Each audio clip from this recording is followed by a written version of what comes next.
Itu hanya sebuah pekerjaan. Kamu seharusnya mengepel lantai dan membersihkan toilet di laboratorium dan pusat riset farmasi Johnston dengan upah minimum. Dan kamu senang dengan itu, bersyukur atas pekerjaan apapun. Kamu bahkan tidak tahu bahwa perusahaan yang menandatangani cekmu adalah organisasi SCP, sebuah organisasi yang didedikasikan untuk mengamankan dan menangkap anomali serta melindungi umat manusia dari efek negatifnya dengan cara apapun. Dan hari ini, kamu akan tahu seberapa besarnya biaya itu. Laboratorium dan pusat riset farmasi Johnston sebenarnya bukan pusat penelitian sama sekali. Ini adalah front bisnis organisasi dengan sebuah bangunan yang hanya didedikasikan untuk menahan satu anomali, SCP-3280. Tapi sekali lagi, kamu hanya petugas kebersihan. Mereka tidak akan repot-repot memberitahumu apa yang ada di sini. Jika itu kabur, kamu bahkan tidak akan tahu apa yang membunuhmu sampai semuanya sudah terlambat. Ini dimulai seperti kebanyakan cerita horor klasik. Pada malam yang gelap berbadai, kamu sedang mengepel lorong yang sunyi, bersiul sedikit untuk diri sendiri ketika hujan mulai membasahi jendela di sebelahmu. Tidak lama kemudian, kamu melihat sambaran petir membelah langit yang jauh diikuti oleh guntur yang sangat besar. Segera setelah kamu mendengar teriakan dan kepanikan dari bawah, langkah kaki panik, kemudian lampu dan sirene berkedip. Kamu memikirkan kembali orientasi karyawanmu. Lampu yang berkedip dan sirene yang meraung ini hanya bisa berarti satu hal, kelolosan tahanan. Kamu berlari bahkan tidak tahu dari apa kamu berlari. Kamu membawa pel dan ember mungkin karena kebiasaan. Kamu mencari perlindungan di satu-satunya tempat di fasilitas yang tampaknya benar-benar milikmu, lemari sapu.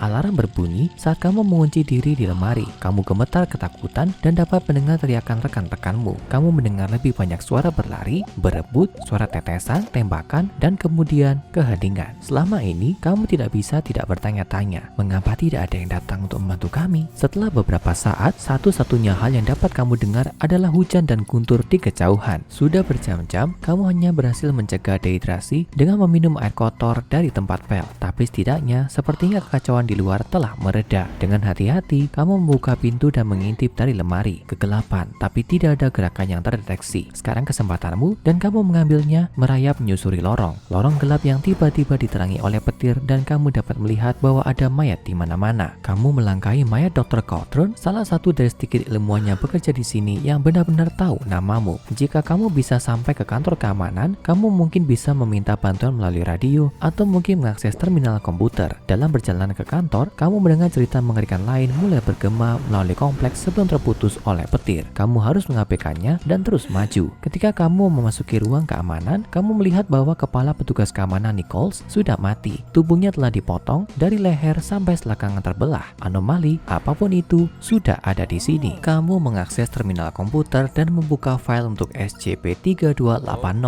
Kamu diperingatkan bahwa sebagai staf kebersihan, kamu memiliki izin tingkat 0 dan akibatnya informasi akan dikecualikan dari file yang kamu akses. Tidak masalah, kamu melanjutkan dan membuka file. Baik tingkat objek dan deskripsi telah disensor. Kamu hanya dapat melihat prosedur penahanan khusus. Mereka mendikte bahwa 3280 akan tetap berada di laboratorium dan pusat riset farmasi Johnston sampai prosedur penahanan jangka panjang dapat dibuat. Jika entitas melampaui sub-level 2, fasilitas memasuki mode penguncian penuh. Bahkan informasi tidak diperbolehkan masuk atau keluar dari fasilitas. Karena ini dapat mengakibatkan skenario akhir dunia tingkat XK. Dengan kata lain, tidak ada yang datang untuk menyelamatkanmu. Satu-satunya informasi lain di halaman itu adalah gambar badai petir seperti yang kamu temukan saat ini. Petir menyambar di aula, kamu tergesa-gesa, paranoid, mengetahui anomali bisa ada di mana saja. Yang bisa kamu dengar sekarang hanyalah tetesan, dan tetesan darah yang keluar dari tubuh petugas keamanan Nichols. Apapun yang dilakukan hal ini padanya tampak menyakitkan. Kamu mencoba mengingatnya seolah dia hidup dan kemudian sebuah ide muncul. Seorang petugas keamanan mungkin memiliki izin yang jauh lebih baik daripada petugas kebersihan. Kamu meraba tubuh Nichols yang dimutilasi sampai kamu menemukan kartu kuncinya. Untungnya, Nichols adalah tipe pria yang menulis kata sandinya di bagian bawah kartu sehingga dia tidak akan melupakannya. Kamu dengan mudah mendapatkan akses ke server organisasi dengan kredensial loginnya. Kamu sekarang memiliki izin keamanan tingkat 2. Terminal memberimu pilihan untuk melihat rekaman keamanan yang diambil di seluruh lokasi. Kamu diberi akses ke setiap kamera yang masih berfungsi setelah kelolosan tahanan dan pembantaian lanjutannya. Kamu memilih kamera untuk barak lantai 2. Di sana, kamu melihat peneliti Jensen tergantung dari gantungan yang menempel di tempat tidurnya. Ada genangan air di bawah mayatnya. Kamu mengakses kamera dari sayap timur lantai 2. Di sana kamu melihat Dr. Emmanuel tersandung di koridor gelap. Gerakannya aneh, lesu, seperti sedang sedang kesurupan. Tiba-tiba ada kilatan petir lagi dan suara guntur. Dr. Emmanuel mencengkeram perutnya kesakitan dan jatuh ke lantai. Kamu mengakses kamera pintu masuk lantai 1. Tampaknya seluruh area banjir. Apakah ini karena badai? Dalam kepanikan, banyak anggota staf tingkat bawah mencoba melarikan diri melawan protokol penguncian dalam prosedur penahanan khusus. Sekarang, mereka mengambang tertelungkup di air. Semuanya mati. Kamu mengakses kamera dari sub level 2 dan melihat mayat lain tergeletak di sudut. Dia mengenakan jumpsuit oranye tingkat D. Tidak jelas mengapa dia ada di sana. Satu-satunya hal penting lainnya di ruang bawah tanah adalah pipa pecah, bocor, dan menyemprotkan banyak air kemana-mana. Dengan jari gemetar, kamu memilih kamera untuk kafetaria lantai 1. Seluruh ruangan praktis berada di bawah air. Satu-satunya bukti pembantaian yang pasti terjadi adalah potongan-potongan pakaian yang mengambang di permukaan air. Itu dan lumpur merah muda berdaging yang terbentuk di bagian bawah jendela. Ini mengingatkanmu pada limpasan daging lengket di pabrik nugget ayam. Kamu menutup mata dan mencoba mengusirkan diri. Ini kekacauan yang kejam. Melihat lebih dari itu tidak membawamu kemanapun. Sebagai gantinya, kamu memutuskan untuk menggunakan kredensial akses keamanan tingkat 2 yang baru itu dengan baik dan kembali ke file untuk SCP-3280. Kamu berpikir pasti ada sesuatu yang bisa saya gunakan di sini. Tapi bahkan saat kamu menunggu file dibuka, sebagian dari dirimu tahu bahwa waktu hampir habis untukmu. Mungkin karena stres atau ketakutan atau air pel kotor yang kamu minum, tapi kamu merasakan tekanan mulai meningkat secara fisik. Perutmu mulai sakit. Kamu dapat melihat bentuk buram bergerak di sudut matamu. Semakin sulit untuk memfokuskan visimu dan semakin sulit untuk menenangkan suara-suara ketakutan di pikiranmu. Tapi kamu tidak bisa bangun bukan tanpa mengetahui apa yang melakukan ini padamu. Tingkat penahanan untuk SCP-3280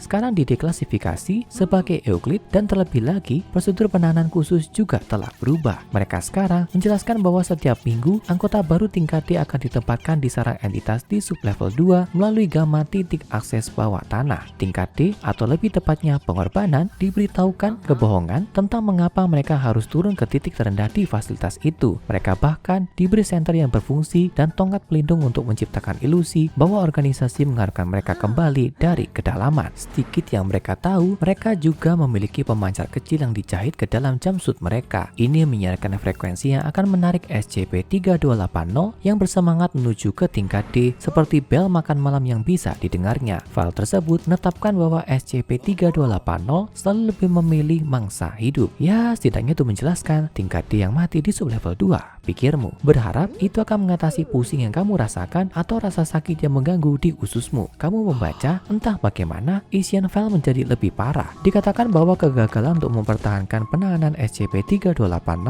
tidak hanya akan memicu penguncian, itu akan selalu meminta intervensi dari 2 gugus tugas taktis yang berbeda, GTT Iota 12 The Silencers dan Tau 4 juga dikenal sebagai air di mana-mana. Jika 12 jam berlalu dari titik kelolosan tahanan awal dan Dewan O5 belum diberi sinyal semua jelas oleh salah satu tim ini, persiapan dimulai untuk skenario akhir dunia tingkat XK yang akan segera terjadi. Membaca kata-katanya saja sudah membuatmu berkeringat dingin. Akhir dunia? Apa sebenarnya makhluk ini? Akhirnya, kamu mencapai deskripsi. Kamu bisa mengetahui apa sebenarnya entitas mengerikan ini. Tapi hal terakhir yang kamu harapkan adalah kalimat pertama dalam file terbaca. SCP-3280 adalah entitas sapien yang terdiri dari cairannya secara fisik identik dengan air, mampu melakukan perjalanan kira-kira 2,5 km per jam. Ini air. Ini benar-benar gumpalan air yang hidup dan berpikir. Saat kamu membaca, ada detail yang mengkhawatirkan. Setiap air yang disentuh oleh air anomali SCP-3280 menyatu dengan masanya sendiri. Tapi setiap kali air dipisahkan dari massa ini, dia tetap anomali dan terus bertindak secara independen. Ketika makhluk itu pertama kali ditemukan, volumenya hanya 66,4 liter. Sekarang sekitar 2.500. Air yang terinfeksi oleh SCP-3280 memusuhi semua manusia dan bukan hanya untuk pertahanan. SCP-3280 akan secara aktif mencari mangsa manusia, dan ketika menemukan mereka, dia memaksa masanya ke lubang tubuh yang tersedia, termasuk pori-pori korban. Ini dapat terjadi dengan cara yang sangat halus sehingga kamu bahkan mungkin tidak menyadari bahwa diri kamu sedang disusupi. Tapi di bawah file tersebut ada daftar gejala bagi mereka yang mengalami infiltrasi 3280, kehilangan kontrol motorik, melemahnya refleks kencing, halusinasi visual, dan sakit perut. Saat kamu membaca kata-kata karenanya perutmu kembali bergejolak, hampir seperti ada sesuatu yang bergerak di dalam dirimu. Ini semua datang bersama-sama. Kamu lanjut membaca file tersebut yang menyatakan bahwa SCP-3280